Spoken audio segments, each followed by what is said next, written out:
चन्द्रं वदिष्यामि ऋतं वदिष्यामि सत्यं वदिष्यामि तन्मामवतु तद्वक्तारमवतु अवतु मामवतु वक्तारम् ॐ शान्ति शान्ति शान्ति।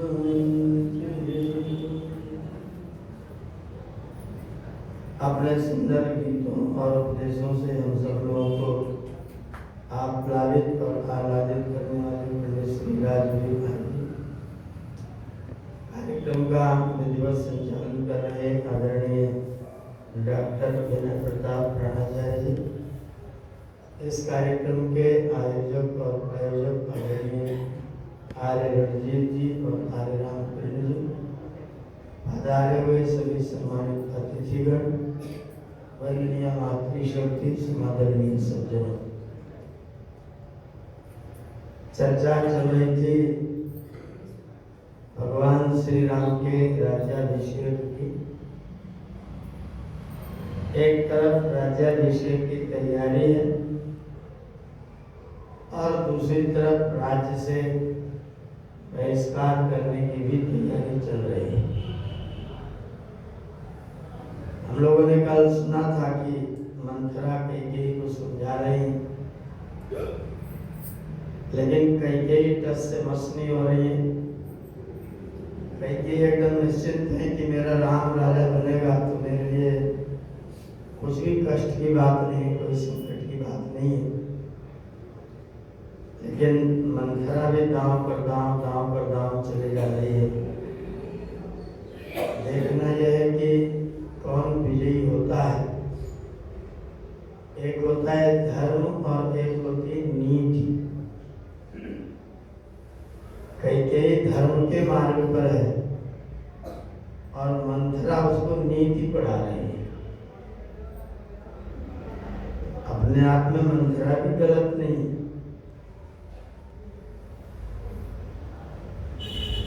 क्योंकि संसार में ऐसा ही देखा जाता है। इस दुनिया की ओर दृष्टि रखेंगे तो मंथरा बिल्कुल दुनियादारी वाली महिला है, लेकिन कैकेयी जी दुनियादारी वाली महिला नहीं है, वो धर्म वाली महिला है। एक बुद्धि होती दुनियादारी वाली बुद्धि, एक बुद्धि होती धर्म वाली बुद्धि। परिणाम धर्म वाली बुद्धि का अच्छा होता है, लेकिन दुनियादारी वाली बुद्धि भी कई बार बहुत अच्छे परिणाम ला देती है। मैं तो सोचता हूँ कि मंथरा ने बहुत अच्छा किया। अगर राम उस समय बन न जाते तो राम बन ना पाते, इसलिए राम का बन जाना भारतीय इतिहास के लिए और स्वयं राम के लिए अच्छा ही हुआ। उसके लिए हम भले ही आज तक मंथरा को गाली देते हैं, उसे बुरा भला कहते हैं, लेकिन मंथरा के कारण से कैकेयी मानी और राम जी बन गए, और बन गए तो फिर बन गए। इसलिए मंथरा जी का धन्यवाद करिए, लेकिन अब और कोई मंथरा बनने की कोशिश न करें, क्योंकि अब आप जिनके लिए मंथरा बनेंगे वो लोग राम नहीं। हम आप जिनके लिए मंथरा बनेंगे वो राम नहीं, वो तो राम थे। पूरी रामायण में आप पढ़ेंगे और सुनेंगे, जहां कहीं भी जिस किसी ने भी कैकेयी को जैसे ही गलत कहना शुरू किया, तुरंत राम जी ने उसका मुंह पकड़ लिया। एक वाक्य कैकेयी के लिए खराब राम जी ने बोलने नहीं दिया है पूरी रामायण में। न कभी खुद बोले हैं और न किसी और को बोलने दिया है। आजकल के लोग ऐसे नहीं है ना, वो तो कैकेयी के खिलाफ मुकदमा दायर कर देंगे, कोर्ट में बंटवारा लगा देंगे, पुलिस लेखपाल आएंगे, वो लोग बंटवारा कर देंगे और अयोध्या के 2 टुकड़े होंगे। आपके सामने उदाहरण है, हस्तिनापुर के 2 टुकड़े हुए कि नहीं हुए? वहां भी 2 लोगों का दावा था और उस दावे में इन लोगों ने युद्ध रोकने के लिए बंटवारा करवाया, लेकिन बंटवारा भी इलाज नहीं है। इलाज तो रामायण वाला है, बंटवारा भी इलाज नहीं है, इलाज तो रामायण वाला है। इसलिए मेरा निवेदन है कि महाभारत वाला तरीका नहीं अपना, रामायण वाला तरीका अपना। और कोई बड़े अगर आपके लिए कुछ करें तो हो सकता है उसमें आपका कल्याण हो, ये संभव है। और ऐसा हमारे जीवन में कई बार घटित तो हुआ है कि बड़े लोगों ने कहा, हमको लगा कि ये गलत बात है, लेकिन किया और उसका परिणाम अच्छा हुआ। इसलिए बहुत विचार पूर्वक परिणाम क्या होगा उस पर विचार करके व्यक्ति को कार्य करना चाहिए। राम हमारे सामने एक आदर्श है और उस आदर्श को हमें अपने जीवन में धारण करने का प्रयत्न अवश्य करना चाहिए। इस कथा को सुनने और सुनाने का यही उद्देश्य है। एवं मुक्ता तु कैकेयी क्रोधेन ज्वलिता नना। जब मंथरा ने कैकेयी को बार बार समझाया तो कैकेयी को क्रोध आया। दीर्घमुषणं विनिश्वस्य मंथरा मुदमब्रवीत्। बड़ा लंबा सा सांस लिया, गरम गरम सांस लेके बोली, बता क्या करें, क्या करना चाहिए। मान कैकेयी ने मंथरा की बात को स्वीकार कर। अद्य रामं इतः क्षिप्रम। अद्य आज ही राम को यहाँ से शीघ्र वनम प्रस्थापयाम्यहम्। मैं राम को आज ही वन भेजूंगी। यौवराज्ये च भरतं क्षिप्रमेवाभिषेचये। और युवराज के पद पर तुम्हें भरत को ही बिठा दूंगी। आज ही काम होगा। इदं त्विदानीं संपश्य। मैं तेरी बात मानती हूँ, अब तू मुझे बता इसका तरीका क्या हो सकता है। इदं त्विदानीं संपश्य केनोपायेन। हे मंथरे, के क्या उपाय करें कि मेरा ये काम हो जाए कि राम को वन भेजा जा सके। भरता प्राप्नुयात् राज्यं न तु रामा कथंचन। भरत राजगद्दी पाए और राम को राजगद्दी कदापि न मिले। ऐसा कैसे कर सकते हैं? कोई तरीका बता, कोई जुगाड़ बता। तेरे पास बहुत बुद्धि है, खोटी बुद्धि है लेकिन बहुत काम की है, तो सोच के बता मैं क्या करूं कि मेरा काम हो जाए। एवं उक्ता तुषा देव्या मंथरा पापदर्शिनी। उस पापदर्शिनी मंथरा को जब कैकेयी ने ऐसा कहा, रामार्थमुपहिंसन्ति कैकेयीमिदमब्रवीत्। राम के अर्थ का नाश करती हुई उसने कैकेयी से कहा, तुमको तो पता है पुरा दैवासुरे युद्धे। जब देवों और असुरों का संग्राम हुआ था ना, तो राजर्षि भी, तो राजर्षियों के साथ में तुम्हारे पति दशरथ भी गए थे। देवताओं की ओर से युद्ध करने के लिए दशरथ भी गए थे। अगच्छत्वाम उपादाय, तू भी गई थी साथ। अगच्छत्वाम उपादाय देवराजस्य सहायकृत। देवराज इंद्र की सहायता करने के लिए तेरे पतिदेव दशरथ जी भी साथ में राजर्षियों के गए थे। तुझे याद होगा, तत्रा करोन महायुद्धम। वहां पर राजा ने बहुत विशाल, बहुत भयानक युद्ध किया। असुरैश्च महाबाहु शस्त्रैश्च शकलीकृत। और राक्षसों ने तुम्हारे पति का सारा शरीर छलनी कर दिया था बाण मार मार। दशरथ को बुरी तरह से घायल किया था असुरों ने। उस समय क्या किया था? अपवाहित्वया देवी, उस समय तू ही रथ चला करके और दशरथ जी को वहां से बचा करके लाई थी। अपवाहित्वया देवी संग्रामा नष्ट चेतना, दशरथ तो मूर्छित थे और 2-4 बाण में तो चल बसते, और तू न निकाल लाते तो ज्यादा खून निकलने से चल बसते। तूने उनको मृत्यु के मुख से बचाया था, वो नष्ट चेतन थे।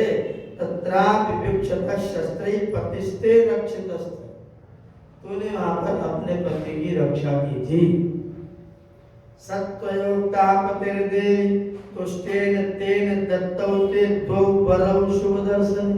उस समय जब राजा को होश आया था तो उन्होंने कहा था कि तू जब वर मांगे जो चाहे मैं तेरे को दूंगा, तू मुझसे वरदान मांग। सत्वयोक्ता पतिर्देवी यदेच्छेयं तदावर, तू जो वर चाहे वो मैं तेरे को तैयार हूँ देने को। गृह्णीयाम इति तत्तेन तथेत्युक्तम महात्मना अनविद्यायाम देवी त्वयैव कथिता पुरा। मुझे तो सब कहानी पता है, कहानी तो मुझे तू ही समझाई थी कि राजा ने कहा था 2 बार दे लो, लेकिन मैंने नहीं लिया। मैंने कहा ठीक है, टाइम पड़ेगा तो ले लूंगी। वो तो तूने मुझे बताया था, तुझे तो याद ही होगा। तब बरम याच, आज तेरे पास मौका है, वो दोनों वरदान मांग ले। क्या दोनों वरदान मांगू? भरतस्याभिषेचन, भारत की राज्य गद्दी मांग ले, और प्रव्राजनम च रामस्य त्वं वर्षाणि 14। तू 14 वर्ष तक के लिए राम को वनवास का और भरत को राज्य गद्दी देने के 2 वरदान मांग ले। 14 वर्षाणि रामे प्रव्राजिते वनम्, जब 14 साल के लिए राम को वनवास में भेज दिया जाएगा तो प्रजा भावगत स्नेहा स्थिरा पुत्रो भविष्यति, तब तुम्हारा पुत्र भरत जो है वो प्रजा के भावनाओं में बस जाएगा।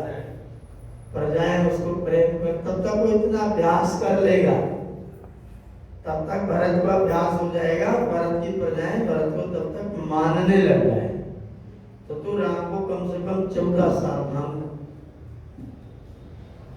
14 साल का एक समय सीमा है कि अगर कोई व्यक्ति किसी स्थान पर, ऐसे आजकल 20 साल हो गया है, अगर कोई व्यक्ति किसी स्थान पर 20 साल रह जाए तो फिर वहां का वो पक्का निवासी माना जाने लग जाता है।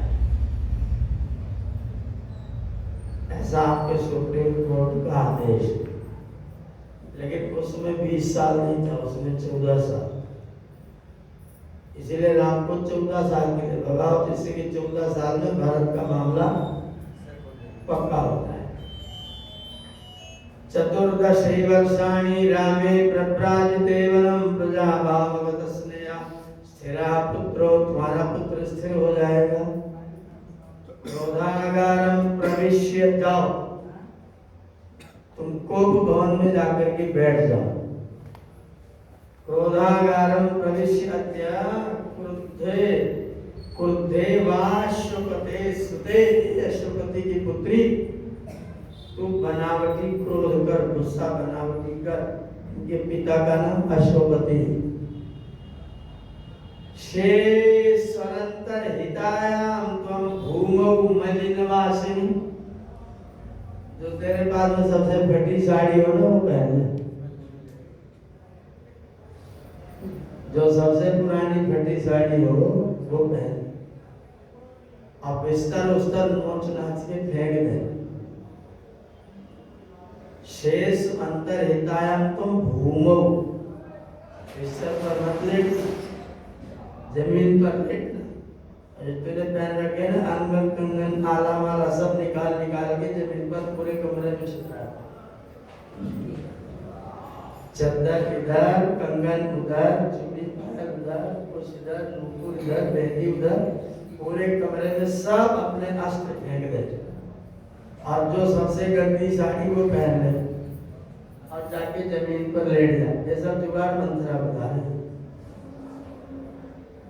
टीवी पर आप अपना कोई सीरियल देखोगे तो महिलाएं को जुगाड़ बताते हैं, सारे सीरियल। एकता कपूर का सीरियल देखो तो यही बताती रहती थी कैसे किसको डिफीट देना है, कैसे किसको परास्त करना है। तो मंत्रा भी बता रही है महास्मैनम प्रत्यदीक्षेता, राजा दशरथ अभी आएंगे, उनकी तरफ देखना भी मास में एनम प्रति उदीक्षेता, वो आए तो ऐसे मत करना कि झांक रही है दशरथ देखे तो मुस्कुराने लग जाए। ऐसा होता है ना, पति की तरफ नजर डाके डाले और देख ले तो तेरे चेहरे पर मुस्कुराहट आ जाए, ऐसा मत कर दे। आंखें बंद।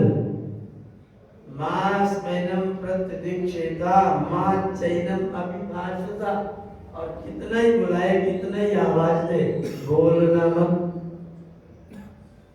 और देखना भी मत। अगर देखेगी तो जरूर हंस देगी, इसलिए तू देखना भी मत, ना तो देखना ना तो बोलना।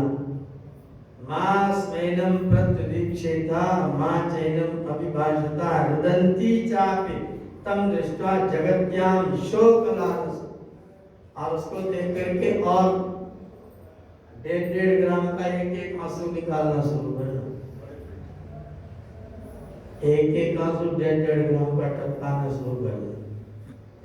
ऐसे रोना कि नाक से भी आंसू निकले, मुंह से भी आंसू निकले। दशरथ भी जान जाए कि मामला बहुत आगे बढ़ चुका है, गाड़ी बहुत दूर तक जा चुकी है।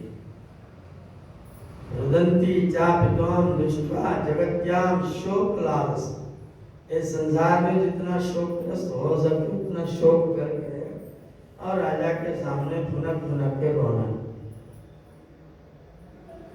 दैता तुम सदा भरतु, तू दशरथ की रानियों में सबसे अधिक प्रेम करने वाली रानी, दशरथ की तू सबसे प्रिय रानी है। दैता तुम सदा भरतु, अत्र में नास्ति संशय, इसमें मुझे कोई शंका नहीं है कि तू अपने पति की सबसे प्रिय पत्नी है। तत्कृते महाराजो विषेदपि हुतासनम, तेरे कारण से राजा आग में भी कूद सकता है, मैं ऐसा मानती हूँ। तू जो कहेगी वो करके देगा। मणिमुक्ता स्वर्णम च रत्नानि विविधानि च दद्यात् दशरथो राजा, राजा तेरे को ट्रक का ट्रक सोना चांदी हीरा जवाहरात ला के दे दे, कदापि मत मान जाना। नहीं तो आभूषण के लोग में चल कोई बात नहीं, इतना तो नहीं चलेगा, देखी जाएगा ना। मणि मुक्ता सुवर्णम च रत्नानि विविधानि च दद्यात् दशरथो राजा महास्मतेषु मनः कृता, उसके प्रति आंख भी उठा के मत देना। आभूषण के प्रति अपना मन मत लगा लेना, आभूषण तो बहुत मिलेगा जब तू राजमाता बन जाएगी, आभूषण ही आभूषण मिलेगा।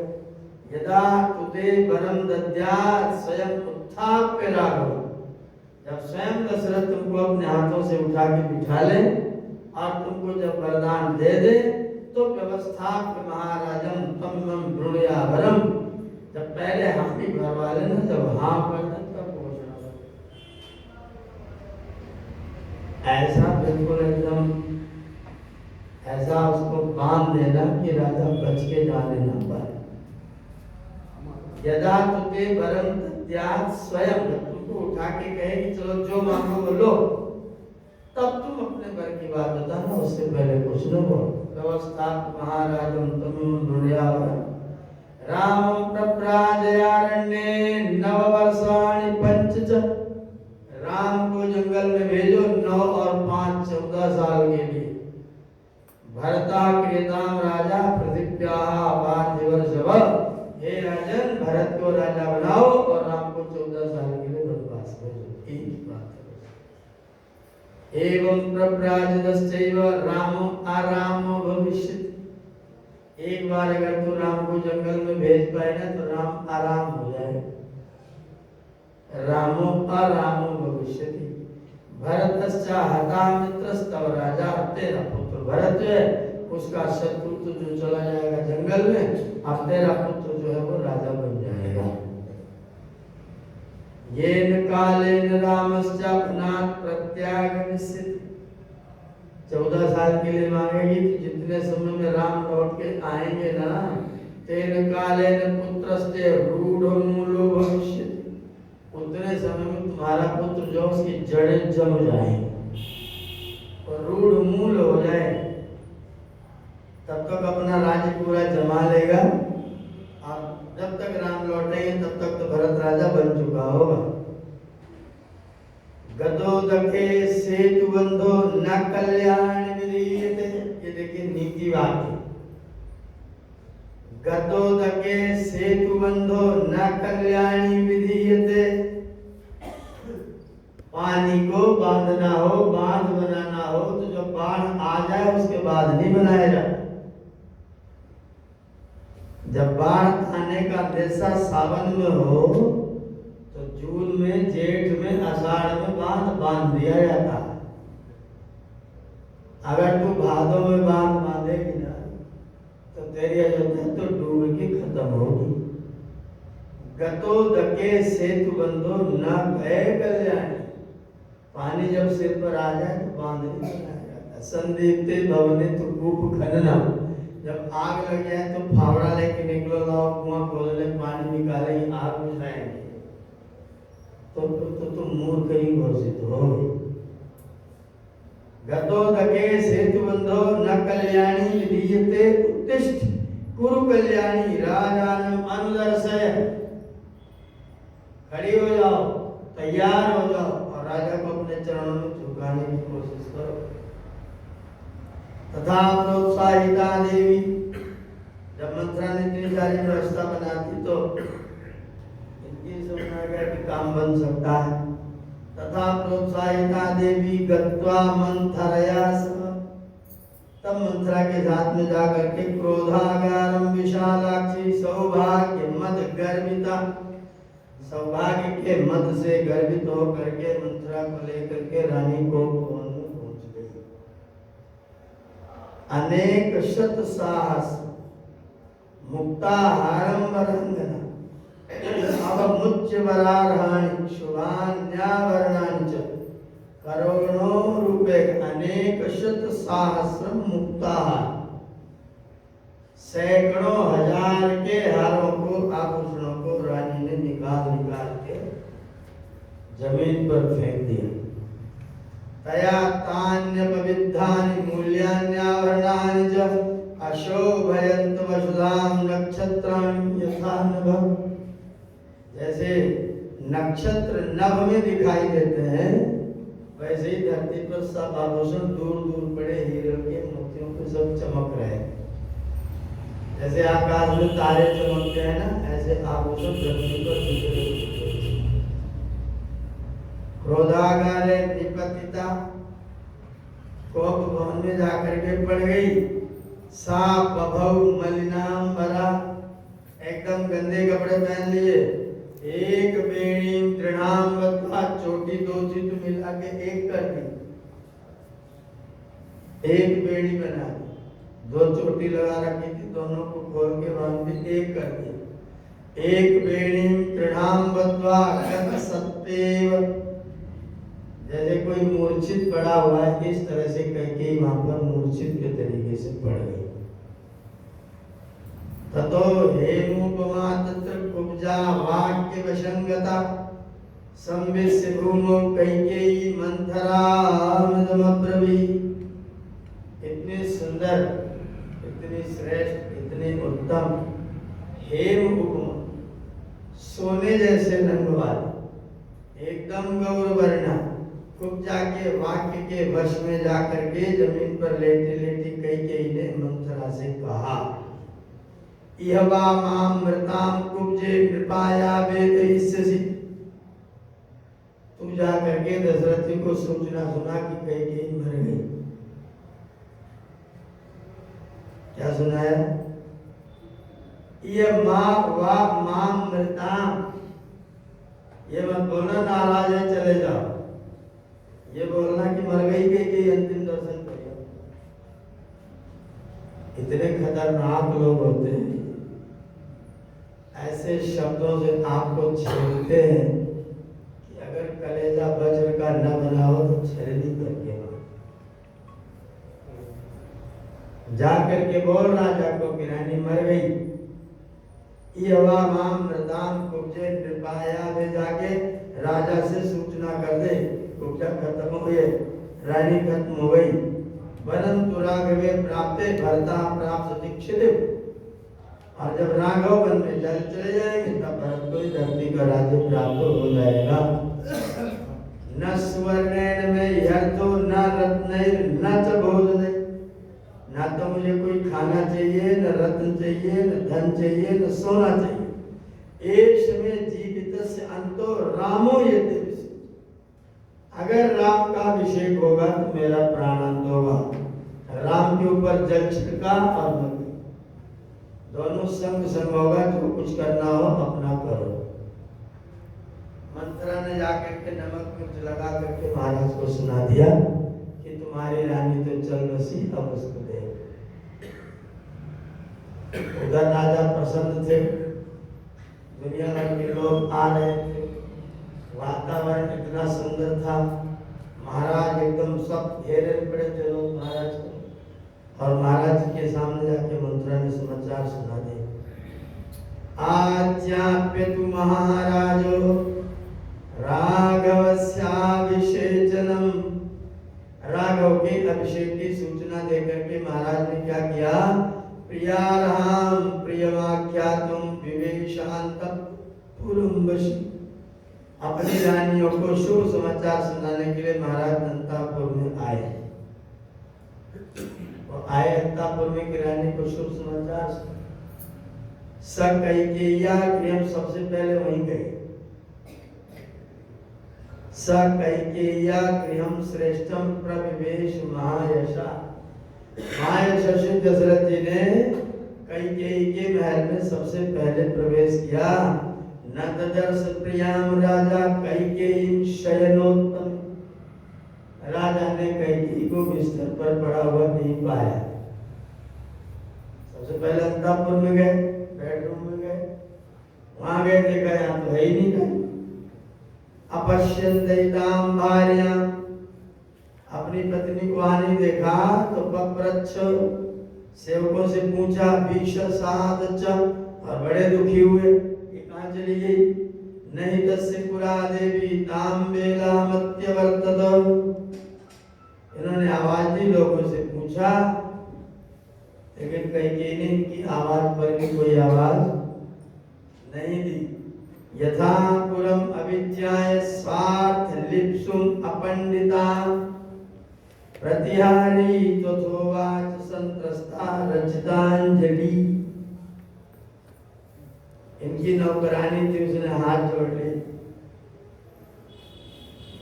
यथा पुरम अविद्याय स्वार्थ लिप्सुम अपंडिता, स्वार्थ से लोभी मूर्ख, कैकेयी को मूर्ख नहीं कहा, अपंडिता का।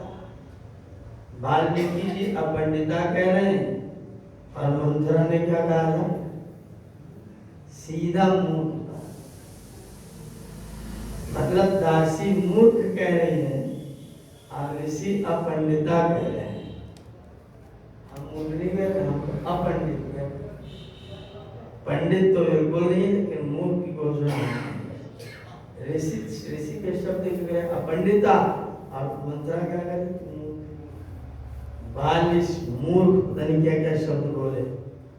स्वार्थ लिप्सुम अपंडिताम यथा पुरम अविद्याय प्रतिहारी तथोवाच। प्रतिहारी ने, सेवकी ने हाथ जोड़ दिए, संत्रस्ता, डर के मारे थर-थर कांप रही थी, हाथ जोड़ करके महाराज के सामने आके खड़ी हो गई। देव,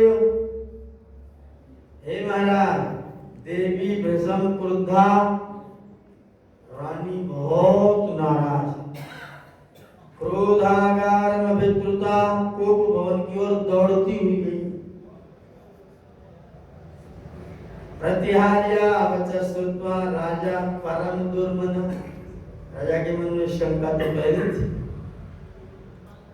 इसको पता चलेगा तो कुछ भी हो सकता है।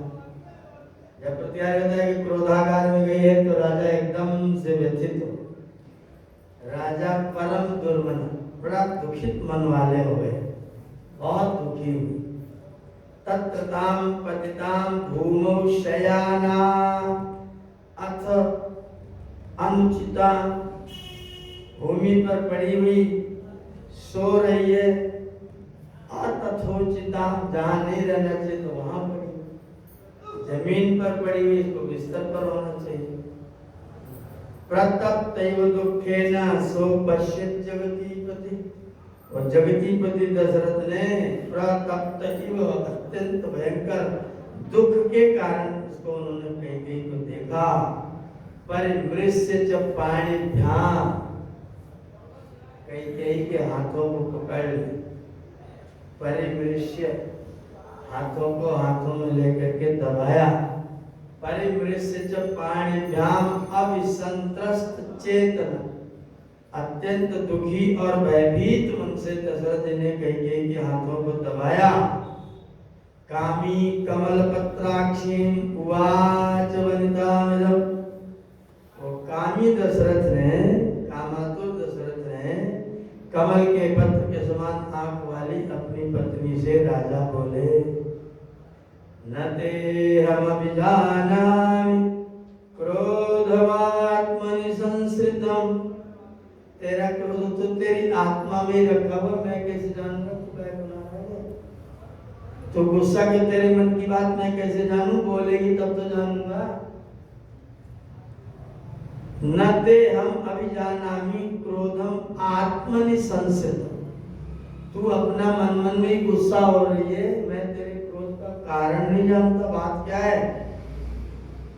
देव केनाभियुक्तासि केनवासी विमानिता, किसने तुम्हारा तिरस्कार किया, किसने तुम्हारे पर आरोप लगाया, किसने तुम्हारी निंदा की? बताओ, उसका हाथ काट देंगे, जीभ काट देंगे। किस कारण से तुम नाराज हो, बताओ। भूतोपहत चित्तेव मम चित्त प्रमाथिनी, भूतोपहत चित्ता इव, जैसे किसी को कोई भयंकर रोग लग गया है, उसके समान मेरे चित्त को तू दुखी कर रही है।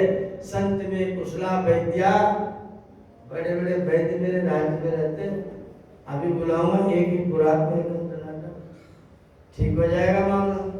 वैद्यास्त्व भी तुष्टास्त सर्वसा, एकदम अभी तुम्हारा ठीक है, वैद्य बुलाता हूँ, रोग बताओ क्या हुआ है?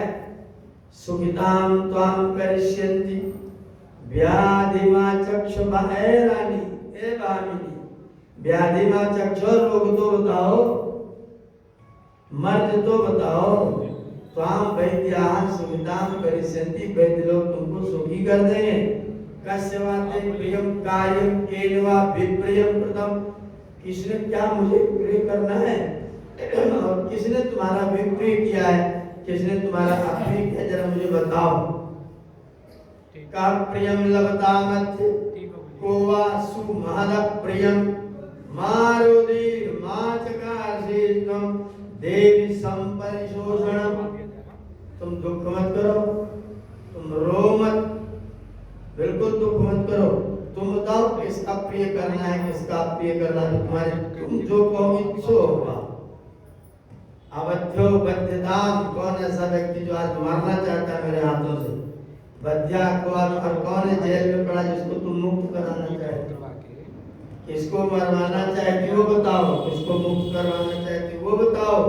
दरिद्रा को, और कौन सा ऐसा दरिद्र जिसको आज में पूरा राज्य लुटा के दरिद्रा को भवे लाट्यो द्रव्यवान को प्यकिंचन, और जिसके पास कुछ ना हो आज मैं उसको बिल्कुल धनी करूंगा, ऐसा कौन व्यक्ति बताओ? जो तुम चाहती हो वो होगा।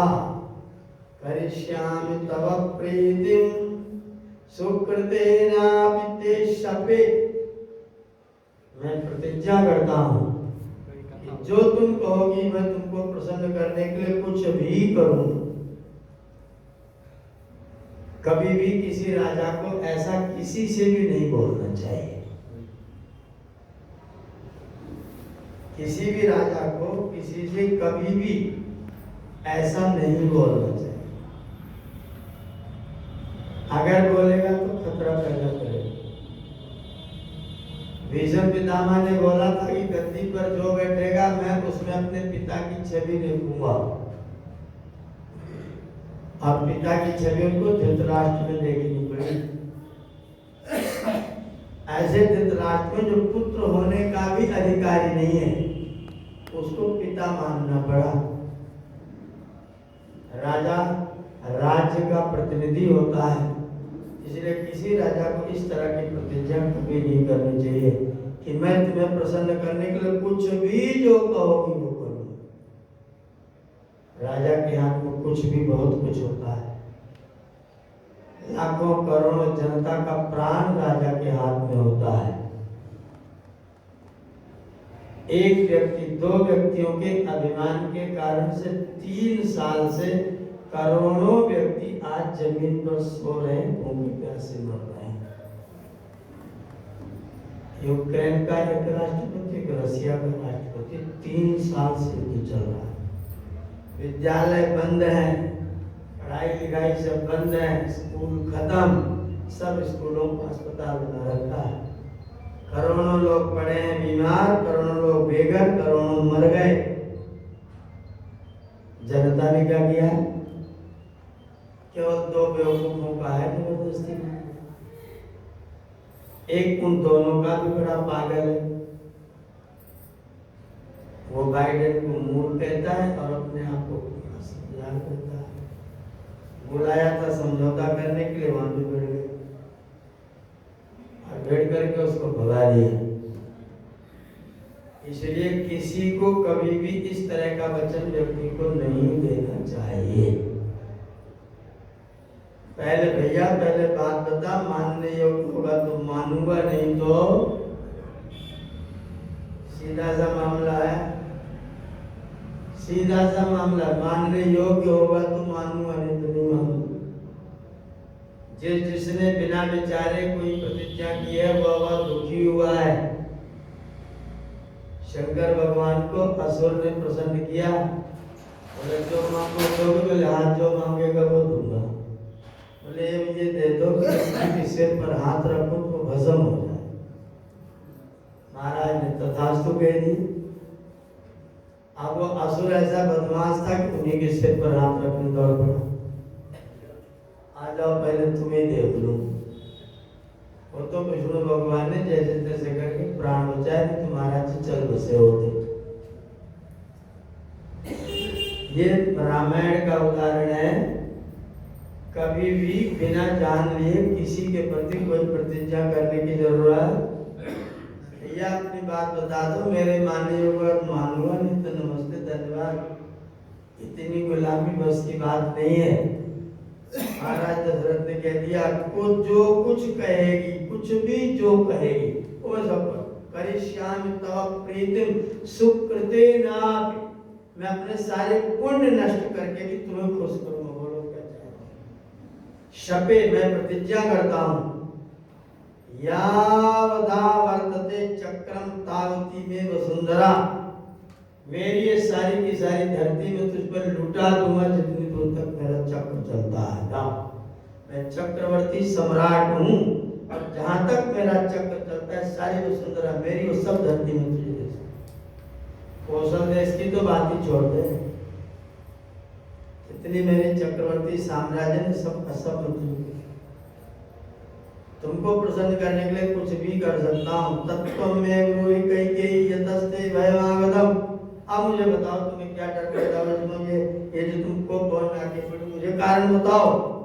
तत्ते व्यपनयिष्यामि निहारमि भास्करा, जैसे सूरज के उगने पर कोहरा छट जाता है, ऐसे तुम्हारे दुख को मैं दूर करूंगा, एक चुटकी में दूर करूंगा। तुम बोलो और मैंने हाँ किया। तथोक्ता सा समासस्ता